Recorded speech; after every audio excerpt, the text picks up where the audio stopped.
kalau kita menggunakan konsep dasarnya, ini tuh salah jawabannya. Dan bahkan soal ini pun juga salah.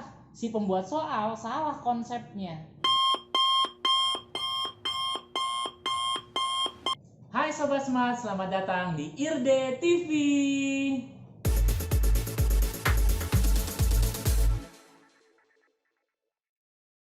Pada video ini, kita akan bahas miskonsepsi kimia, khususnya pada reaksi adisi alkena oleh asam halida, yang sebagian besar siswa atau mungkin sebagian kecil guru terjadi kesalahan konsep. Untuk lebih jelasnya, kita simak video berikut ini. Konsep yang umum diajarkan di level SMA pada reaksi adisi alkena oleh asam halida yaitu dengan menggunakan aturan Markovnikov. Pada aturan Markovnikov ini, di mana atom H akan masuk ke atom karbon ikatan rangkap yang memiliki H lebih banyak. Perhatikan contoh soal berikut ini. Di sini ada reaksi antara 2-metil-2-butena dengan HCl. Pada reaksi ini masih bisa kita gunakan aturan Markovnikov. Untuk menjawab soal berikut, ya, perhatikan ikatan rangkapnya, ya, fokus kita pada ikatan rangkap. Nah, berdasarkan aturan Markovnikov, nanti atom H di sini ya akan masuk ke atom C ikatan rangkap yang memiliki H lebih banyak. Berarti di sebelah kanan nih, C yang sebelah kanan.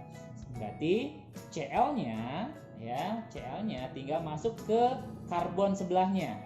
Ya, berarti masuk ke yang sebelah kiri. Sehingga ini jawabannya kita tuliskan ulang, CH3C, di bawahnya ada CH3. Nah, C yang ini mengikat Cl, karena sudah mengikat Cl berarti rangkapnya jadi tunggal. Kemudian CH yang tadinya CH karena nambah 1H jadi CH2, berikutnya CH3. Nah, ini senyawanya memiliki nama ya. Ini kalau kita tuliskan nomor 1, nomor 2, nomor 3, nomor 4. Berarti 2 kloro, 2 metil butana. Jadi jawabannya yang D. Perhatikan contoh soal berikutnya. Di sini ada senyawa 3,3 dimetil 1 butena direaksikan dengan HCl. Sekilas soal ini mirip dengan contoh soal sebelumnya. Jadi, sebagian besar siswa kemungkinan akan menjawabnya menggunakan aturan Markovnikov ya, sehingga nanti di sini jawabannya ya CH3, C, CH3, CH3, CH ini masuk Cl di sini 1, rangkapnya putus jadi tunggal, ini CH3. Jadi, jawabannya kemungkinan besar siswa akan menjawab 2 kloro 3,3 dimetil butana. Nah, kalau kita menggunakan konsep dasarnya, ini tuh salah jawabannya. Dan bahkan soal ini pun juga salah. Si pembuat soal salah konsepnya. Nah, terus bagaimana yang benarnya? Nah, kita hapus dulu ini. Ya. Oke. Nah, yang benarnya, oke. Kita lihat di sini bahwa ada ikatan pi pada ikatan rangkap ini. Nah, ikatan pi ini kerapatan elektronnya besar, dia akan menyerang si H, gitu ya. Dia akan menyerang si H.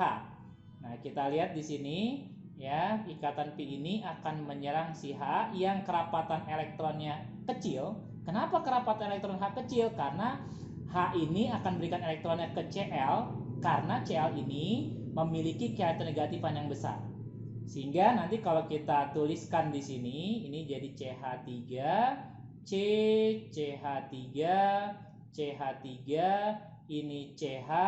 Nah, seolah-olah nanti H berada di antara ini, ya, CH2 ini. Ikatan rangkapnya jadi putus menjadi tunggal. Nah, ada dua kemungkinan, ya. Ada dua kemungkinan dari sini. Oke. Nah, H-nya masuk ke CH2 atau H-nya masuk ke CH. Oke, kita tuliskan. Ini CH3, C, CH3, CH3. Nah, di sini jika yang pertama ini H-nya masuk ke yang sebelah kanan, yang paling kanan. Jadi ini CH Ya, maka di sini terbentuk karbokationnya di C yang keduanya. Kemudian yang berikutnya kalau H-nya masuk ke sebelah kiri, berarti ini CH3, CH3, CH3, ini jadi CH2, ini CH2, nanti terbentuk karbokation di sini. Nah, di sini ada karbokation. Apa itu karbokation? Jadi suatu atom C yang bermuatan positif itu karbokation. Nanti karbokation di sini ini namanya ya C sekunder, karbokation dalam posisi sekunder ya. Sedangkan yang ini karbokation pada posisi primer. Nah, inilah bagian paling pentingnya nih. Ya, kita harus tahu kestabilan dari karbokation. Nah, kita tuliskan di sini kestabilan karbokation. Kestabilan karbokation. Nah, berdasarkan konsep ya, karbokation yang paling stabil itu adalah pada posisi tersier ya, lebih stabil dibanding posisi sekunder, lebih stabil dibandingkan posisi primer.